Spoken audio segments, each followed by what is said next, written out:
records June 2016 to 2019 ng isang Peter Parungo. Meron din silang mga hinihingi ng mga blotter, mga seized evidence, radio transmissions sa Police Station 6 sa Batasan Hills, QC. Alalahanin natin na meron tayong bank privacy. Kaya nakakapagtaka bakit yung bank account records na kami mismo dito sa Senado hindi makuha-kuha, naibigay sa ICC.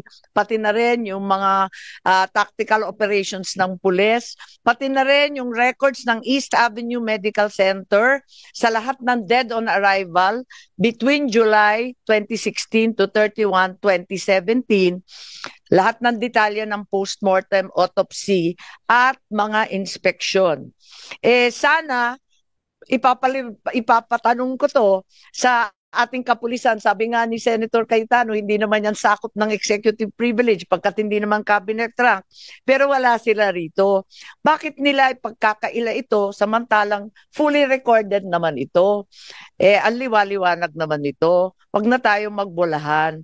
Tapos, itong agenda na sinasabing hiningi, siya rin ang lumitaw sa application for warrant ng ICC prosecutor.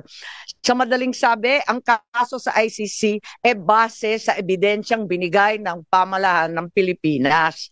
I am asking these questions, I cannot help but wonder, while the administration has been claiming it did not help the ICC, why the prosecutor in his application for the warrant of arrest for PRRD cited the following documents as part of the evidence.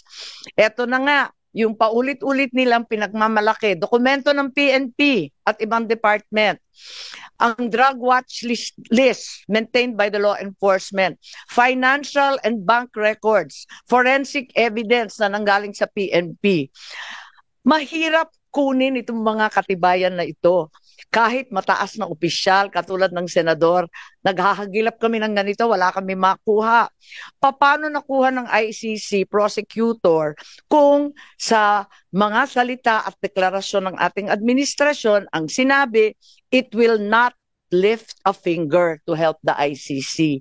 Bakit? Verbatim, lahat ng hiningi nila, nakarecord sa agenda, yan din ang lumitaw na katibayan para sa warrant of arrest.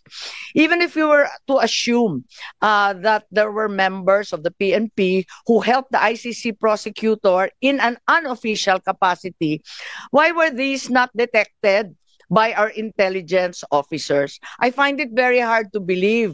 Malaki po ang budget sa intelligence. Tignan po natin.